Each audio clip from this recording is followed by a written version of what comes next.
YouTube? It's nice to see you. I am Bullhorn Betty, and I'm covering true crime. We went over a lot of little stories from the PACE program this morning to other news, even a nurse losing his license 57 days after he did horrible acts, by the way, and that was after he was accused. He had been doing these horrible acts for years previously. So it's nice to see everybody. I'm starting to see some people come in, and we're going to get on.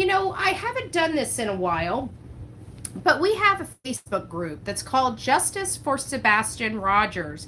And we have 2.3 thousand followers. Hey, Harley, it's nice to see you, my love. Kendra, Dawn, Bookworm, Vicky, hey guys, Jules, it's nice to see you. I hope you guys are all having a great Manic Monday. But one thing we haven't done is look at the comments here and discuss some of the comments on there. Hey, Stacy. Oh, Tippy Toe. It's nice to see you, my love. Want to be sleuthing something. I literally just joined the group and made a post. Aw, well, thank you. It's nice to see you, I Spy, True Crime, Bobby, Rebecca, Truth. It's nice to see you, my loves. I hope you guys are doing well. We already got 127 people rolling in. Don't forget to hit the thumbs up button, guys. Hey, Maggie, Tora, Big Mac Mike up in the house. I just was going through and cleaning up my photo roll.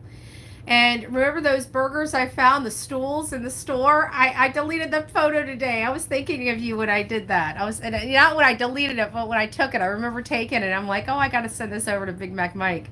Lois, it's nice to see you. Linda, DNA, it's nice to see you, my love. Shannon, good afternoon. Connie, Natalie, Monica, it's nice to see you. Sandy, the Lady Lacey Show, it's nice to see you. Denise, good afternoon. Good afternoon. I hope everybody is doing wonderful today. So we're going to be going over some more information on our Justice for Sebastian Rogers group. Again, 2.3 million, I wish. 2.3 thousand, that's what it says. That's why I was looking at it, right? And if you guys haven't gone over there, I do put a lot of the videos in here, but there's a lot of conversations that the people that have subscribed to that page, talk about on a daily basis. Here's one. For everyone who keeps telling me other states get Amber Alert, well, guess what? They don't. It's just statewide. So me emailing other LEs and other states made sense, and thank you to those who answered and said it would be a good idea. Somebody's going through here and reaching out. We had somebody post about how they're reaching out to these little homes and groups and stuff. It's just taking stuff off somebody else to do. As you guys saw my thumbnail, where is he, Chris? We're going to get into that. We're going to get into that topic of why I think Chris did something to Sebastian after his mother did. Old Rusty, it's good to see you, my love. I don't think I've seen your name in here in a little while. Where you been? Where you been? Old Rusty. Squeak, squeak. Kendra, it's nice to see you. Oh, Dorothy from Denmark. Oh, well, thank you. Thank you for being here. I hope you're having a great day. I don't know what the weather is in Denmark. I don't know if isn't it always cold in Denmark, or do I have that with a different? Anyways, it's nice to have you. I subscribed and had to wait 5 days. Oh, I was like, no, I need to run my trap. Oh my gosh, I'm sorry we had to do that. Thank you for waiting, by the way. But you know what? I'm sorry we had to do that because it just got too crazy with the trolls. I don't really care to hear about if you're not in here for Seth or Sebastian or trying to find, I don't have time for the nonsense, and it's not fair to the audience that people come in here and are nasty to them just to be nasty to them, So I apologize for that, but I'm glad somebody finally made it. Yay! We got somebody in through their 5 days. I bet you'll think twice before you get blocked on here, won't you? No, I'm just just joking. I'm just joking. Which I don't mind differing of opinions, but it's not differing of opinions. They're triggering. They're doing things that's trying to elicit responses from either me or the audience, and that's just not right. It's not. They're not wanting to have a conversation. They're just wanting to make people upset. There's a big difference there. Exactly. Why can't they just keep it moving? I don't know. I've been subscribed for 5 years. I don't know if we've been on for 5 years, but I know you've been here for a while. So, yes, we have learned that there are some changes in the Amber Alert. The Amber Alert, they did, it's statewide now. I think that's why people say they don't get them. They did a lot of changes with all these alerts. I told you, we even came on here and did a live on the alerts, and it's like nobody looks at their phone. But you got some bureaucrat that's like, oh well, what, this is just too much. We need to do it this way. We need to make it more complicated than it is. You know what you do when government gets involved? It either stops working or gets worse. Okay, and that's what I truly believe happened with all these systems. I mean, we got an Amber Alert, Purple Alert, Silver Alert. I mean, good gracious. It's just getting a little ridiculous. It truly is. But whatever. Anyways, we have another one, and this says 15-year-olds don't just vanish in the night. He wasn't taken by aliens. So let's talk basics. There are 2 starting points. 1, Sebastian in the home with mother, and 2, Sebastian never came home that day. Seems pretty logical so far, right? So let's start with the first one. You leave the house through the door or the window. Police said no evidence of window tampering or left out window. So that leaves the door, including the garage. Think about this from a perspective of your own home, your own kids. If someone's up at night walking around, do you hear them? Even if it just wakes you up slightly, especially when it's kids wandering at night. That's a question each of you guys can ask yourself. I don't know the answer to that. I don't have anybody that gets up and moves in the middle of the night, and the only thing that moves next to me in the middle of the night is Delilah, and she doesn't get up. I don't hear her tapping. She doesn't get off the bed. The bed's like freaking 4 feet off the ground. So, I don't have that to pull from. I don't have that experience to pull from. So only the people in the audience would. Does Sebastian's door make a sound opening and closing? Does he close it quietly out of awareness of others sleeping, or does he hard close, noise? What about the exit doors? I don't know about others here, but if a door opens at night, I'm sitting up saying, who is that? Did police go to her bedroom at the same time of day to check how loud the noise would be? Does the front door or back door, patio make distinct noises? Could she have heard? How about the garage door? Everybody knows the sound of a garage door. The garage door is pretty noisy. I can tell you that. That was the least likely way of sneaking out of the home. I will tell you that. It was always, and even the window. I didn't even like the window. I liked the door. I liked the sliding glass door, the garage door to the other garage door that led out that was a lot quieter, or the front door. I was never one that would open up a garage because you got the motor, right? I don't know. So getting back to the exit doors, there is no evidence house was broken in, so entry from outside through the door, a person had to have a key or the door was unlocked. No evidence of stranger entry. So next, if Sebastian left on own power without someone hearing and left barefoot, why?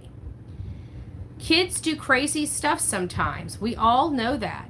We can say, my kid wouldn't do that, but never say never. But if he did, how far could he have gotten in the dark? No jacket, no shoes, and at the best, a small light. Now, this was the milder February night, but not warm like summer. He would start to get cold. Also, bare feet are tender. It's one thing walking in grass, but not on rough ground, pavement. And being in the dark, I would give a kid in that type of environment at least 30 or 45 minutes before they were done and ready to go home. So where is he? He would have been found in no area searches. What does it say? Oh shoot. I went up. Uh-oh, don't tell me I lost that one. There it is. Okay, sorry. I hit a button and it went all the way up. Milder, blah, blah, blah, in the dark. So where is he? He would have been found. I know area search. I know area searches. He could have been picked up, but this scenario is very low on my list. But I think about this stuff.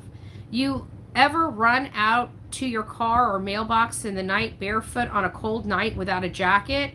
You are regretting it pretty quickly, and he would have too, and not got far. I keep hitting the wrong button and it keeps popping back up on me. He wouldn't have gotten far. That's why I don't think he left like that on his own. He would have been found close to the house. So what would make you get up from a warm bed on a February night and leave your home in the middle of the night without shoes, coat, phone, wallet, etc.? A, fear for your life due to being attacked. B, told, order out to leave by another. C, physically carried out, whether conscious or unconscious. Sorry, there are some misspellings, so just bear with me. Do same with these. What would make you leave in the middle of the night barefooted? If someone was attacking me, or fear if it was, or worse, you would run out to fetch away. What if an adult made you leave? Get out of my house now scenario. And lastly, of course, carried out against your will. You may be awake or not. You may be breathing or no longer with us. Other than those, aliens. I thought that was really very good perspective, and really kind of brings it. I love the KISS method. Keep it simple, stupid, right?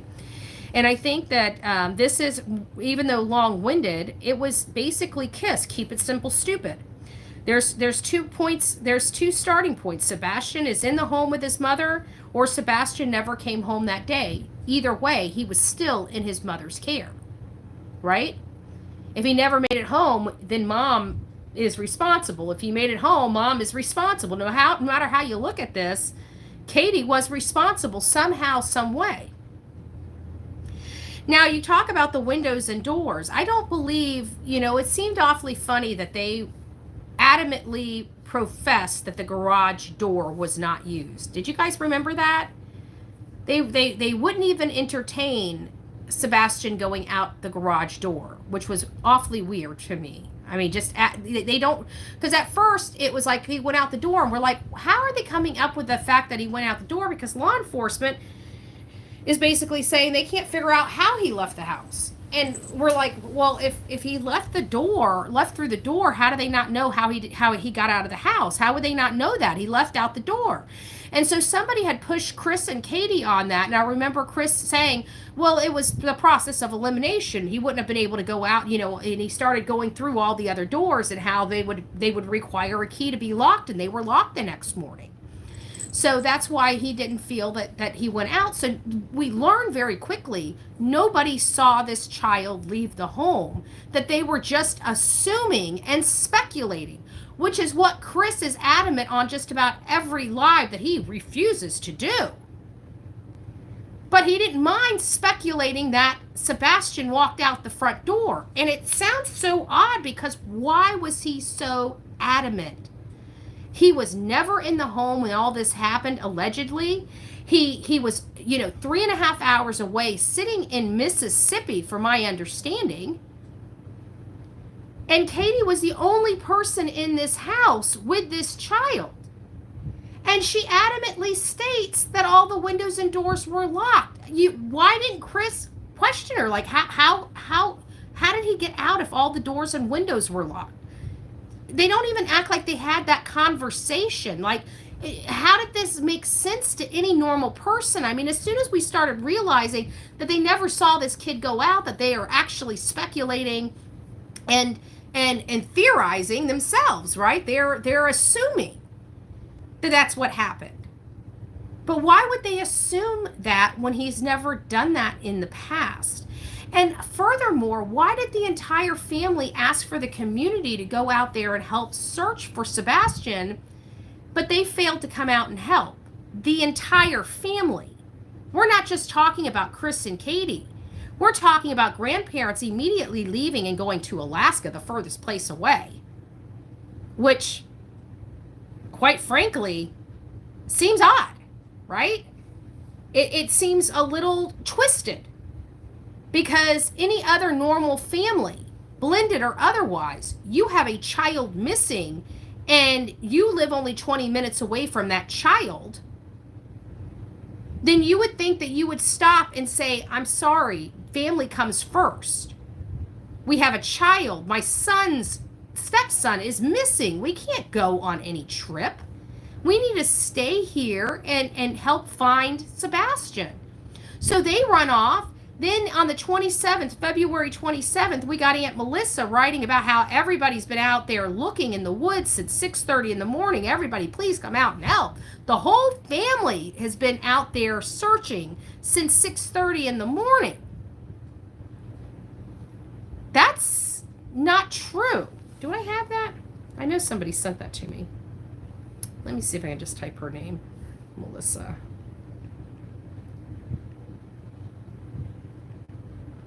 No, it's not. Shoot. I know I had the screenshot. Where did I have the screenshot?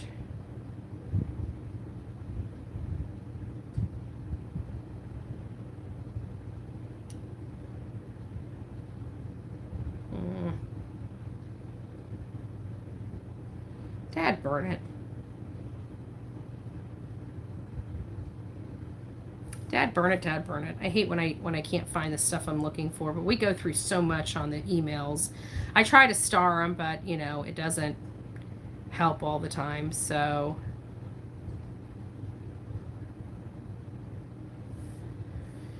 duffel bag. Oh, we got to go back over the duffel bag too. I didn't realize there were several sizes of it. But either way, I had a screenshot. I don't remember who sent it to me, but I'm sure I'll find it again. I'll have to save it. Did I save? Oh, I cleared out my photos this morning, so I don't know if I have it. But I do have this one. That smug SOB. Enjoy your coffee, cupcake. Enjoy your coffee, cupcake. And we have this. We haven't lost this one yet. We haven't lost this one yet. And we haven't lost this one yet. So we still got them. We still got what it takes. We still got what it takes, right? We still got what it takes. But the whole family. So this was at 5-something in the afternoon. Melissa makes a post about how they're like, just like I said, that they had been out there, and we know darn good and well none of the family has shown up for Misty Moonlight. I just sent it again. Okay, thank you. So you you must have been the one that sent it to me the first time. Thank you, Misty.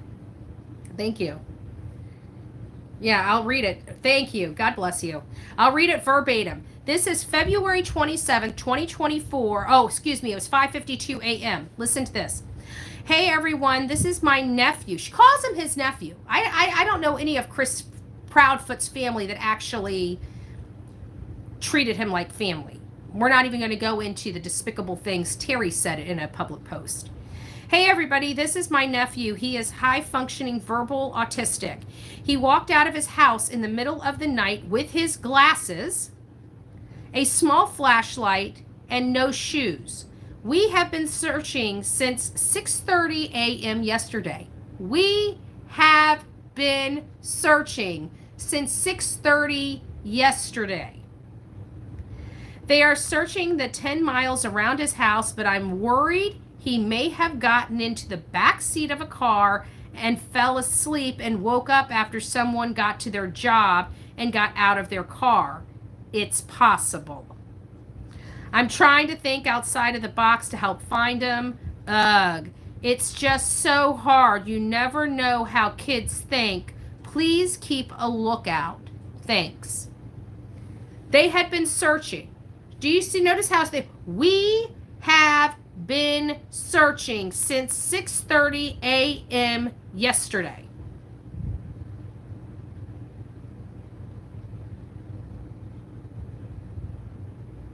So why is the entire Proudfoot Bowersock family and Finson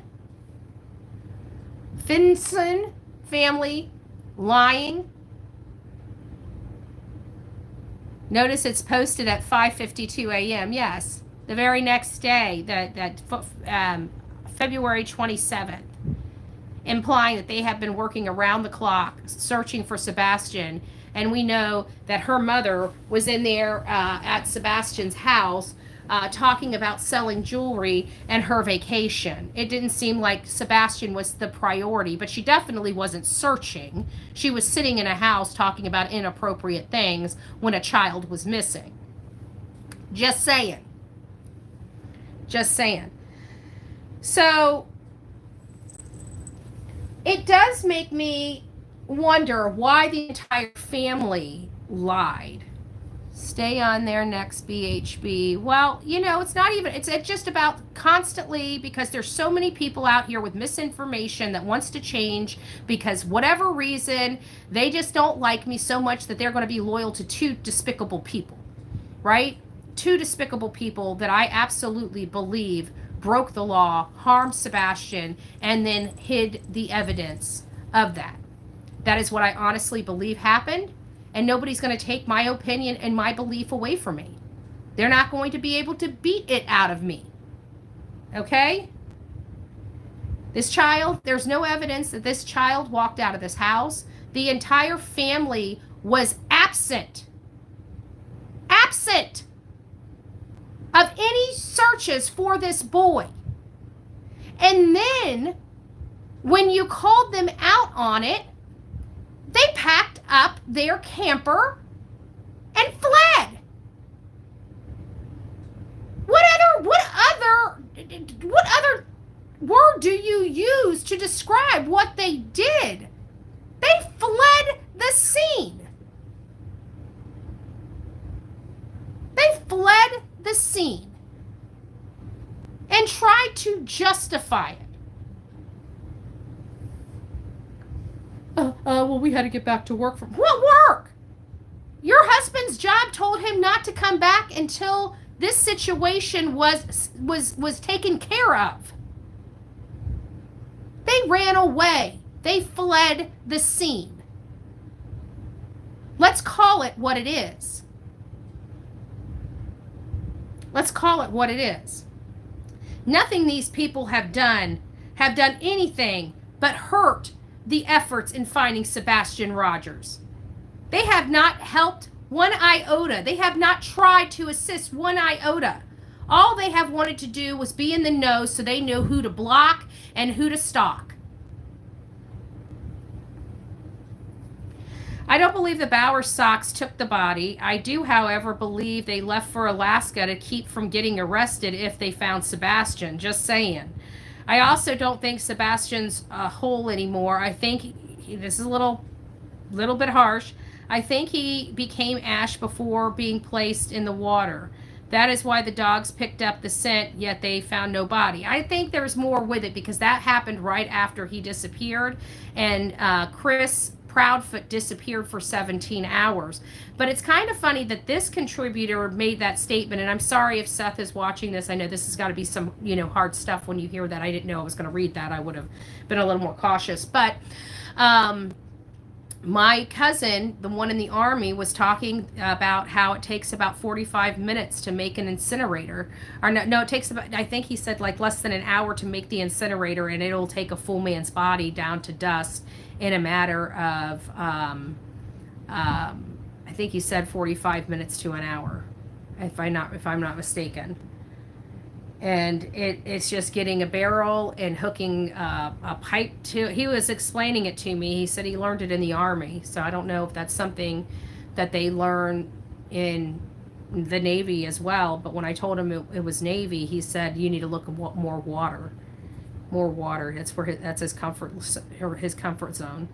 I would like to know the date when Chris P went back to get his camper after Sebastian went missing and bring it back home. And how long was he gone doing that? Well, we know he's gone doing that for 17 hours. Does any of you know? We know that. But he's been very cryptic very cryptic in when he left. But check this out. Check this out. So let's play this tape through. Could that fight that he got in with Seth on Wednesday, was that an intentional fight to move Seth out of the house because he didn't want him there, because he had to do some things, Katie needed to do some things? You see what I'm saying? Because it seems, I'm hearing, this is what I'm hearing, and this might actually, I didn't think so, but this might actually bode in with the timeline. I'm trying to piece it together. I don't know if this is accurate or not. This is just, kind of brainstorming out loud with you guys. We know that Sebastian was reported missing at about 6:33, 6:34, the morning of February 26, 2024, which was a Monday, the first day of the school for that week. Now,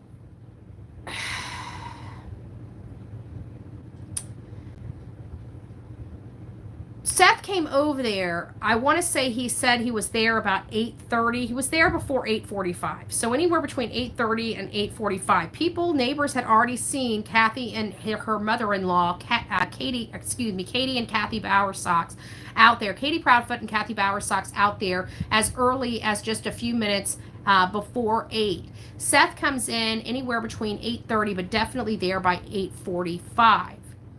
Now, if I'm trying to put this together so it doesn't. So it sounds like Seth was there from Monday, Tuesday, and then something erupted on Wednesday. Okay, something erupted on Wednesday. And this is the day many people believe Chris actually left the house to go get the camper. But Miss Bobby places Chris Proudfoot back at her vehicle, standing in the road, stopping her vehicle on the evening around 6 o'clock in the evening that Thursday. So the 26th, 27th, 28th, so on the 29th, February 29th, was this a leap year? How many months were in February this year? Let me make sure. It might have been March 1st. Let me look at this. Hold on a second. April. No, it had 29. So it would have been Thursday, February 29th was the day that Miss Bobby said she was driving around and Chris stopped her, got in the road and put his hand up and told her to go home. Another resident's in there being chastised and scolded by another resident and telling them to go home. I would have cussed that man out if he ever. Excuse me, people need to have a little more kahunas. I would have told him to get bit quick. But if that was the case, because I said that, Seth was there the 28th, but it doesn't sound like it. Sounds like everything kind of exploded on the 28th, and I keep wondering, was that to get Seth out of the house so he could go get that camper? What was in the darn camper? He was gone for 17 hours. 17 hours. For that camper, because I was thinking it had to have been Friday, Saturday, or Sunday. But now, when I was reading that post in the Justice for Sebastian Rogers Facebook group, the people were commenting that they know he left Wednesday. So he must have left Wednesday after he caused the fight with Seth. So why is he causing a fight with Seth and then going and picking up his camper and bringing it back after 17 hours? These are questions that I have. You know what I'm saying? So here's some of the just to answer that. Maybe you guys can throw it in chat. Put some sign. Seth can't sue Chris. Oh, he can sue him. I just don't think it's a time and place type of thing. Betty, did he switch campers? I don't believe he switched campers. I really don't believe he switched campers. I just think I'm still trying to figure out why he left the camper in Mississippi. That's just all kinds of strange.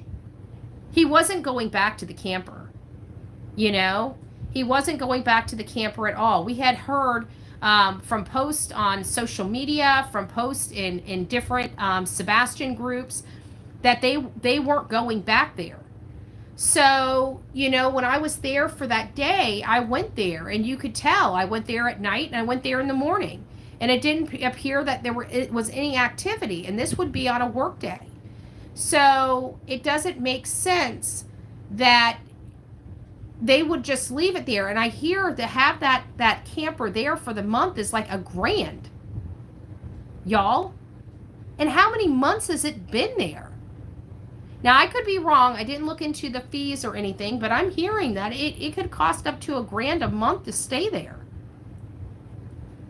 The camper would be the first thing on my mind. Or the last thing. Sorry, I read that wrong. The last thing on my mind. Yeah. Thank you, Seth. Seth reminds us that the tip line is 615-502-1925 or 1-800-TBI-FINE or the Sumner County Sheriff. Thank you. We know it's after the 28th, so it says, well, actually, you're here. What time, maybe if you feel comfortable answering this, Seth, since you are here, what time did this fight happen between you and Chris and Katie over the whole cash thing? Was it in the morning? Was it in the evening? Was it a real blow up, or was it like you just need to leave type of thing? I don't think again, if you don't feel comfortable answering it, I don't want to put you on the spot, but I'm putting you on the spot. So I'm apologizing in advance. But no, I didn't realize you were here, but now that I know, there's no point in guessing, evening. Okay. Do you recall whether he was getting ready to leave for any reason, or because people are saying he left Wednesday? Do you know if that was true? I think I did ask you that, so I don't think you have the answer to that. But if you do, if you found it, forget a camper when my child's missing. If you want to help, please hand out flyers. Yes. I'll get some flyers from you and get those mailed out to some places to take that load off you when I see you. Ironing, the camper has to be moved urgently. It seems to have sat there. Exactly, Merle's mom. Bingo. Oh, I hope you're doing well, love. I hope your surgery went well. But this is what it says. It says, I'm not sure the exact date. We know it was after the 28th because that's when Seth stopped coming to their house in the morning to convene before searching. He claims his lease for the spot was up for the month. I doubt that highly, but maybe. I don't know. So they say he claims his lease was up for the spot, so he likely left the 29th or perhaps the 1st. But everybody after this is saying he left that Wednesday. He left on Wednesday. Sebastian went missing on Monday, 3 days, gone for 17 hours. But I'm not sure if that really works with the factual information that we have. Has PDF, phone call later all. Okay, thank you. God bless. So I'm thinking he claims his lease for the spot was up for the month. So likely he left the 29th. See, if it was up for the month, that means he would have had to have picked it up by the 29th, you would think, or by the 1st, I would think. Because it's just weird, because it doesn't bode in with the 17 hours, because Miss Bobby saw Chris at 6 or 6:30. Am I right about that? Is that what she said? 6 or 6:30 when she was driving around? So he was there Thursday by that evening. And Seth is saying that they had their whatever that Wednesday evening. He just said it was the evening time. So if it's the evening time, then evening to evening, that would be 24 hours. So he could have left after he got into the fight with Seth. And that would be almost equally eerie, because if he left the the night of the 28th, then he didn't just have all night. He literally had the entire day. That doesn't make sense because Chris said that he fell asleep and then got up early and came home. So it would have had to have been after the 29th. I don't think the audience is right on that on him leaving Wednesday. I think it's back to the Friday or Saturday, which makes the most sense. But I am curious about the exact day. If anybody knows the exact day, I thought he was at it. Yes, we're learning that, Karen, that he was at the Easy Days first, then Yogi. That's what we've been hearing as well. And maybe I need to find out how the Easy Days lot rent works. You know, when it starts, when it ends. You know, is it prorated? Like if you came in on the 15th, do they prorate it to the end of the month, and then at the beginning of the month you have to pay for the next full month? You know, if it's something like that, how that all works, I don't know. It's been said he had to switch out campers with his parents. But see, who's telling us that? See, that's the stuff I mean, I hear all this stuff too, but the reason why I don't take stock in it is because it's hard to, because you can't tell fact and fiction. Nobody can corroborate that information. It's all just rumors, and nobody has any receipts to support that. So yeah, it's easy to say. Could they have checked? What does the parents' camper look like? Nobody can even tell me what the parents' camper looked like. But I can tell you, the camper that was at Yogi Bear is the one that the Montana that we saw hooked up to his car, and I've got that in. If I didn't delete it this morning, I mean I saved it in the files. I mean, don't get me wrong. I have just about. I don't delete anything. I just save them in files.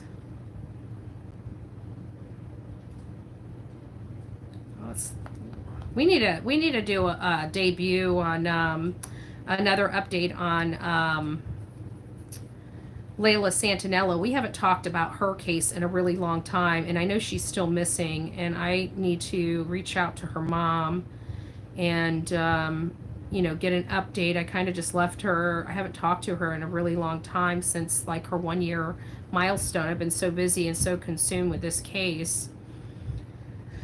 Let's see what we got here in the case file.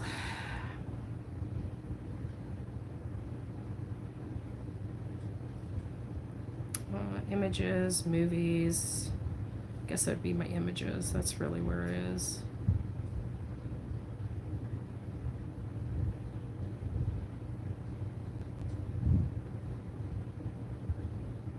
Have you read the latest news from TBI? Here's the link. Oh, we got to go through the timeline as well. We have to go through the timeline as well. So this is one of the photos that's, oh, this looks like it was taken from a street cam of some sort. It has a date and timestamp at the bottom, but I don't know who got this. And you can see clearly it says Montana, but we had a picture of the Montana attached to the truck. Like it was hooked to the truck. Somebody went by their house and actually took that and posted it on social media, and I went and pulled it off and made a thumbnail out of it. But I've got a lot of thumbnails here, so just give me a second while I go through them.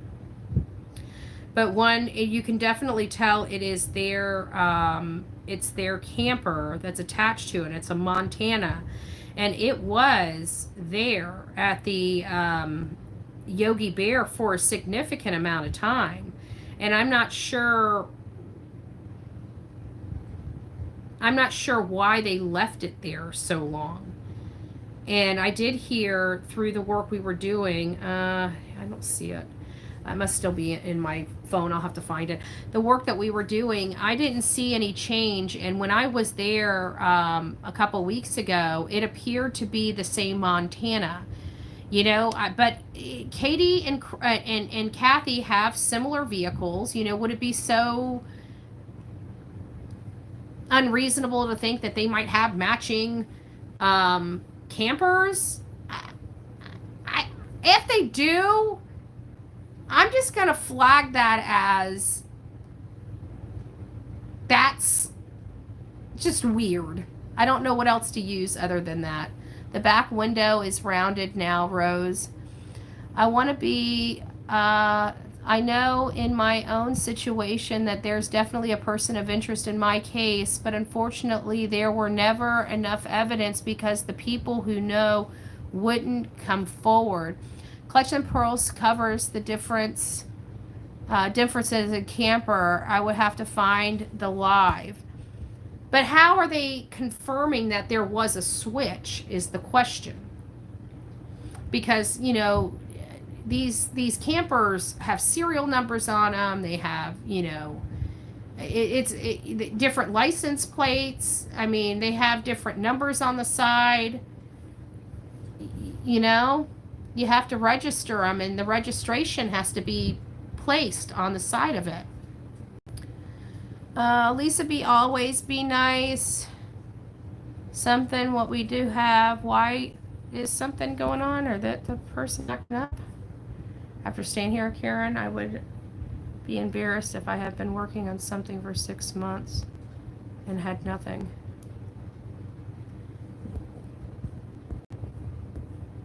Who's saying that?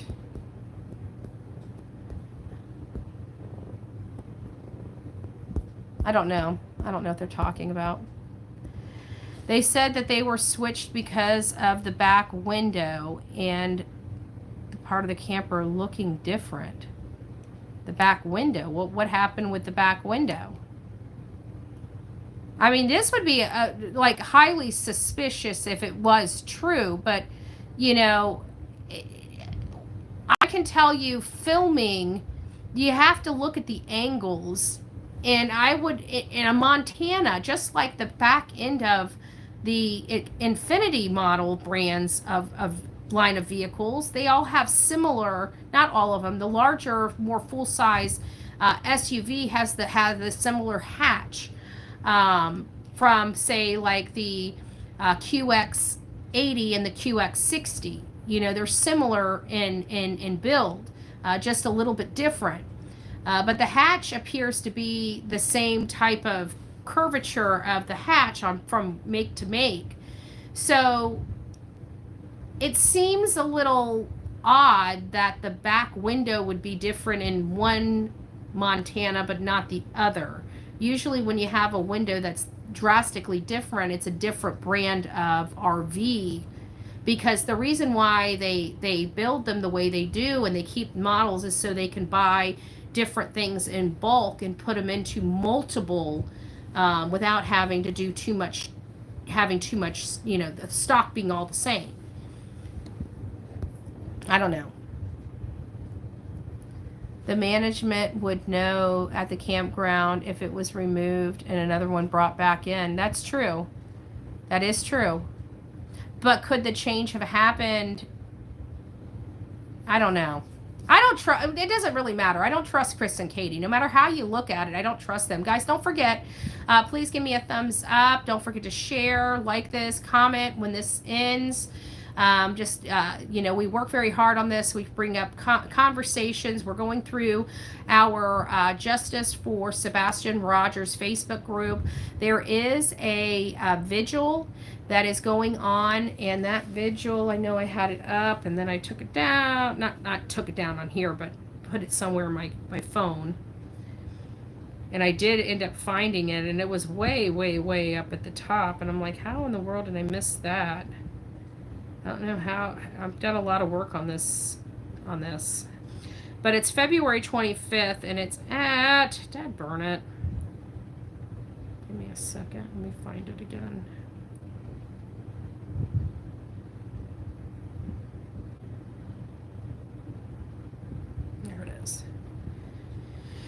And it is at the Fallen Brewery. So this is what it says. This is all starting. Sebastian's Rescue Ride is the name of this. Sebastian's Rescue Ride, August 24th at 2 p.m. Sebastian absolutely loves animals. Join us as we give back to Michaela's Mutt Motel, a veteran-owned and operated dog rescue in Clarksville. $25 donation per ride, which includes a custom t-shirt, a bracelet, and a meal following the vigil. Motorcycles and all vehicles welcome. 100% of all proceeds will go to Michaela's Mutt Motel. Benefit ride, 2 p.m., the Fallen Brewery, and that's at 1761 Jardco Drive. It's Jardco Drive in Clarksville, Tennessee, 37040. Kickstand up at 3. Prayer vigil following the ride, and that will be back at 5 p.m. The Fallen Brewery at 1761 Jardco Drive, Clarksville, Tennessee, 37040. Food and drinks following. So this is going to be a great benefit. Sebastian loved animals. This is a truly 100% Sebastian's rescue ride. This is to give back in the honor of Sebastian and to have a prayer vigil for his safe return home. And we all want to go out there and do our part and support the only person that really is trying to find his son. We haven't heard anybody from the Proudfoot, Bowersox side of the family do squat for this boy, except be disrespectful to him after he disappeared, and want everybody to help and then do everything they can to put roadblocks up for that help. They just don't make sense. This case doesn't make sense. The behavior of Chris, Katie, and the rest of their family doesn't make sense. And we're going to continue to advocate for Sebastian Rogers and advocate his name and advocate for his safe return home, and also remind the people that have done something to this boy, you will be known, you will be found, and you will be brought to justice. It's only a matter of time. It is only a matter of time. Their behavior, their gloating at times, it's sick. What do I mean by gloating? Chris was very proud that they're going to be talking about this case for years to come. Gloating.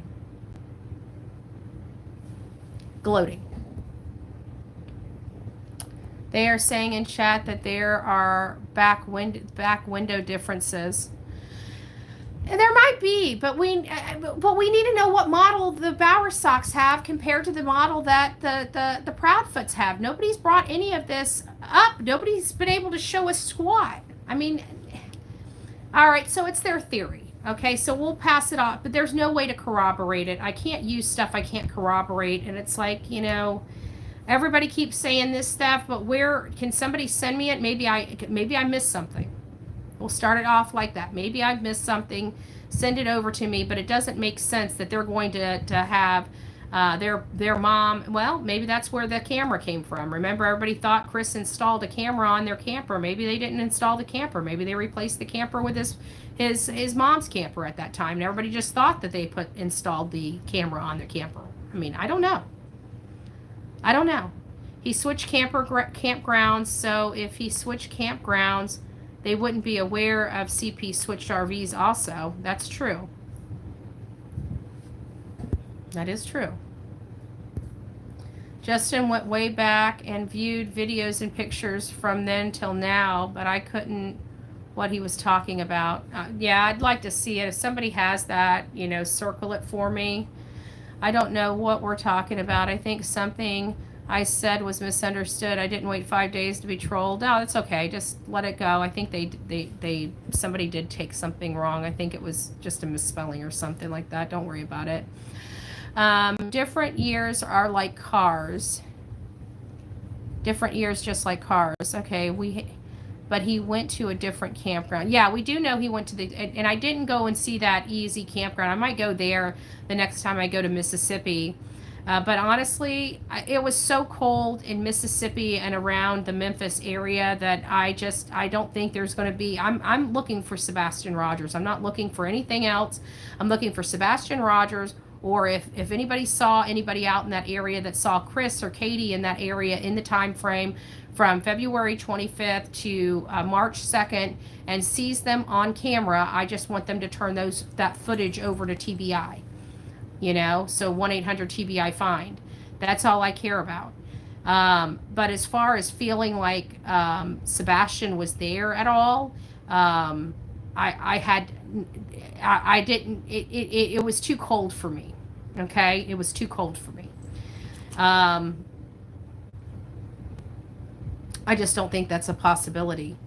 But we need to watch the D. Warner case. We need to watch the D. Warner case. I don't know why we needed to. My gut is telling me we need to follow the D. Warner case, that there's going to be something that's going to get our brains percolating. Maybe people that were out there searching, maybe by knowing that there could have, maybe they'll think of, oh my gosh, there was this box out there, or there was this item out there that was metal that we couldn't get into. We just thought it was there, from the county or something like that. Maybe it'll help spark somebody's memory. Maybe somebody was riding along in their boat in the Cumberland River, or one of the bodies, or streamways through there. Maybe they remember seeing something on their sonar that, instead of looking for something long, maybe they needed to look for something that was more boxy, that they may have overlooked for, say, a rock or a boulder or something like that. Sebastian didn't just disintegrate into thin air. Something happened, and there was a lot of weird stuff going on at their house that night. And while Chris and Katie want to be angry about everybody shining a spotlight on it, oh well. Because at the end of the day, there were some weird light stuff going on in and around their house. There were light sources coming from the back side of their house the night that their child disappeared. But they want to blow it off as no big deal. It just sounds hinky to me. It sounds ultra hinky to me. I think somebody not understanding your comment, saying you would be embarrassed if they had been working on something for 6 months and had no results. It might have been toward law enforcement, though. We can't jump on people just for saying something. I have seen a number of cases where it was just a misunderstanding. So everybody just chill out. We're all okay. I have seen a number of cases where good prosecutors were able to work with good LE and put together a probable cause case, a prosecutable case with a good outcome for the victims. I agree. But it's something in Tennessee. We have the most cases of Tennessee. I have been saying it since Summer Wells.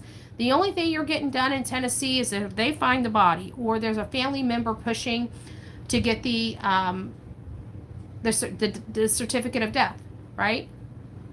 That's the only way this case is going. I'm already feeling it. This is how I felt when we were dealing with Summer Wells, because it was about 6 months into the Summer Wells case when we finally decided to act and start going out there and putting our resources together to find out what happened. And boy, did we find out what happened, much like this case here. Now, we don't know the method of removal. We don't know the actual specific, how it happened, but we know it did happen, and we believe that it happened at their home. And so this is much different, but the same. Like, this is where I feel like this case is now taking a downward turn. I feel like law enforcement just don't have what it takes, and I don't think they're going to get what they need until he is either found or a certificate of death is issued. That's where I think we're going. I think this is, people were saying this is going to be another Summer Wells case. I kept, saying no. Summer Wells is solvable. We just need somebody to solve it. This is a solvable case. We just need somebody to solve it. And I've been going over a lot. So let me read this, because I think this is important, and I almost forgot to do it, because I think this is important. It's the timeline. It's the timeline. Kind of goes through everything with us, and I just want to walk through this stuff with you guys again. And this is coming from WKRN. This is my source, WKRN, and it's the timeline. That's what it looks like right there. It says the timeline, the disappearance of Sumner County teen Sebastian Rogers. Sumner County, Tennessee. It's now been a month since 15-year-old Sebastian Wayne Drake Rogers disappeared from his home in Hendersonville with no signs of the missing teen. The case sparked massive search in Sumner County that stretches thousands of miles. Multiple agencies assisted in the ground search for a little over a week before officials said they were scaling back their focus, their effort on the investigative side. His disappearance has garnered national attention, with many local community members continuing to push to keep Sebastian's face and name in the spotlight as days he's been missing continue to compile. Only about a week after Sebastian went missing, another disappearance captured the nation's attention. Thousands of volunteers joined the search for 22-year-old Riley Strain, who went missing while on a fraternity trip in Nashville. Skipping over a little bit, we're going to go to Monday, February 26th. The search for Sebastian begins. Now remember, they said that they've been searching that their family had been searching since 6:30 in the morning. Their family didn't even start searching. Law enforcement didn't even start searching until after 7 a.m. that morning. TBI issued an endangered child alert at approximately 11:17, and this would have been about 4 to 5 hours, give or take, after this child was reported missing on behalf of Sumner County Sheriff. In the alert, investigators wrote that Sebastian was last seen earlier that day near Stafford Court in Hendersonville, Tennessee. He was described as wearing a black sweatshirt, black sweatpants, and glasses. Close to a dozen agencies, including the TBI, Tennessee Highway Patrol, Nashville Fire Department, City of Hendersonville's first responders, Sumner County Sheriff's Office, and Shackle Island Volunteer Fire all began searching for the team on Monday, February 26. Sumner County Emergency Management EMA Director Ken Widener said there were over 200 searchers on the ground that day, with multiple canine teams, mounted unit, helicopter crews, and even drones being deployed. As the search stretched into the afternoon, the TBI sent out another tweet at 4:35 p.m. asking residents in the area around Beach High School and along Long Hollow Pike to check their outbuildings, garages, and cars in case Sebastian was using any of them as hiding places. I don't recall off the top of my head when the last search like this was.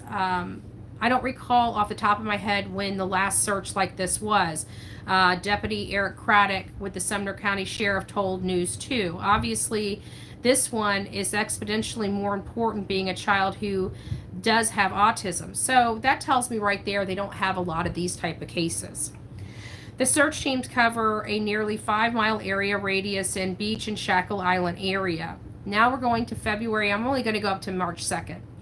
Now we go to Tuesday, February 27th. TBI issues the Amber Alert. The search for Sebastian Rogers continues Tuesday, February 27th, with TBI upgrading the alert to an Amber Alert around 3:25 p.m. Officials say the decision to upgrade the alert was based on additional investigative information developed during the search. I think it was because of the car.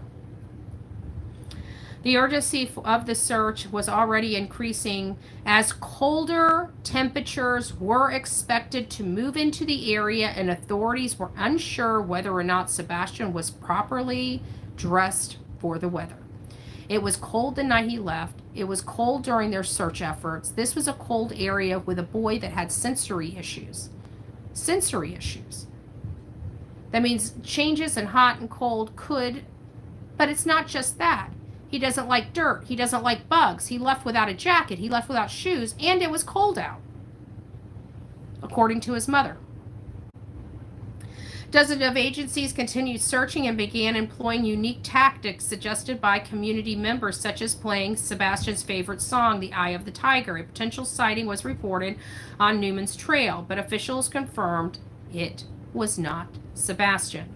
By February 27th, searchers had covered over 2,000 miles on foot and went through Sebastian's home multiple times.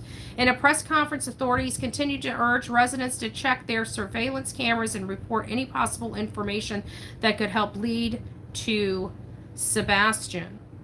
Officials continue to look for the missing teen amid rain and 40-degree temperature on Wednesday, February 28th.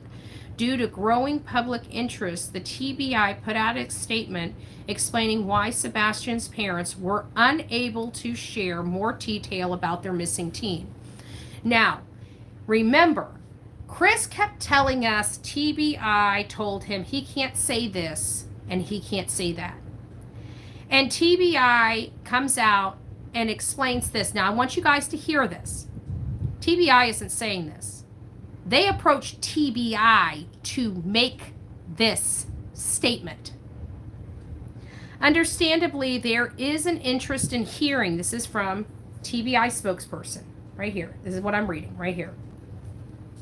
Understandably, there is an interest in hearing from friends and family to help provide more of a personal context about Sebastian.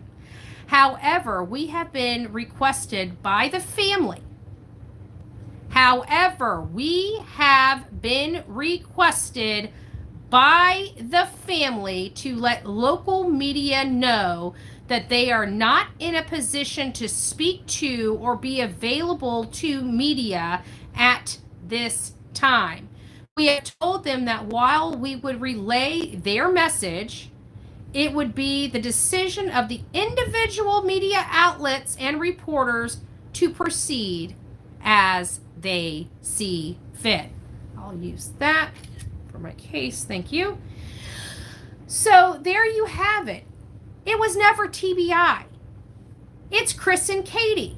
So now we have legit information from the TBI spokesperson saying that Chris and Katie are telling them to tell the public they don't want to answer questions. And that it's up to us to decide how we were going to proceed. February 29th, search for Sebastian hits 4 days. In a press conference Thursday, February 29th, officials say that they received several tips amid calls for people to check their surveillance camera, but none were confirmed sightings of Sebastian. There was a glimpse of hope that day as search dogs tracked a scent, but it turned out to be a false alert. Investigators also drained a pond to the east of Sebastian's home and found nothing. So it was day 4, not the first day, day 4, the dogs had a false hit. February 29th. March 2nd, reward offered. As the search for Sebastian entered its 6th day, with officials stating that there still had not been any sightings, the sheriff's office told News 2 an anonymous group of business owners in the Nashville area pledged a minimum cash reward of $3,000 for information. Sunday, March 3rd, Sebastian's mother and stepfather speak out.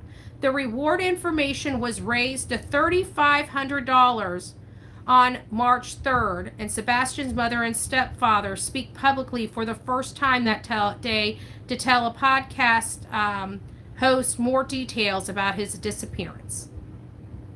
They've been hiding from the media until this case got too big. They could no longer hide from the media. And they even had TBI tell media that we don't want to talk to them. We want to hide away.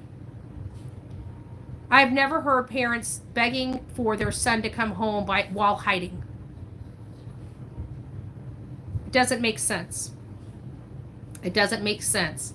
And then that Monday, March 4th, the search is scaled back. And this is becoming more of a criminal case than anything else, in my opinion. They are saying it's just an investigation. I know policing protocols and procedures and the way Craddock is acting is this is a full-fledged criminal investigation. Criminal investigation. Notice Katie grieving and not love between them. I don't know what that means, so rewrite that. I can't. Grieving. No love between them. Got it. Day one, when they wouldn't speak, us locals knew. Yeah, they wouldn't. And they actually went out there that very first day. They went out there and told the camera crew to turn the cameras away from their home. They didn't want anybody to know that their child was missing. They wanted to contain it as much as possible, downright to the news that was being conducted.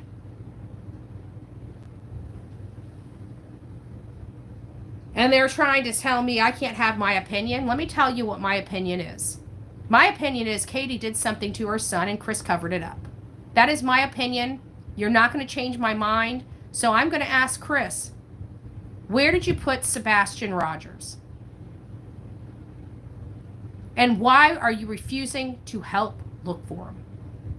Anyways, guys, that's all I have for today. We will be back later to go over some other news and other coverage that we've got. Please tell me your thoughts, your opinions, your speculation. If you have any information or know where Katie or Chris were from February 25th to March 2nd, please reach out to 1-800-TBI-FIND. And if you have CCTV footage, please send that over to them immediately. All right? Don't forget, August 24th is the prayer vigil and the ride for a cause for Sebastian. And we have the gathering of voices in front of Sumner County Sheriff's Department that Monday on the 26th, which is the 6-month milestone for Sebastian Rogers.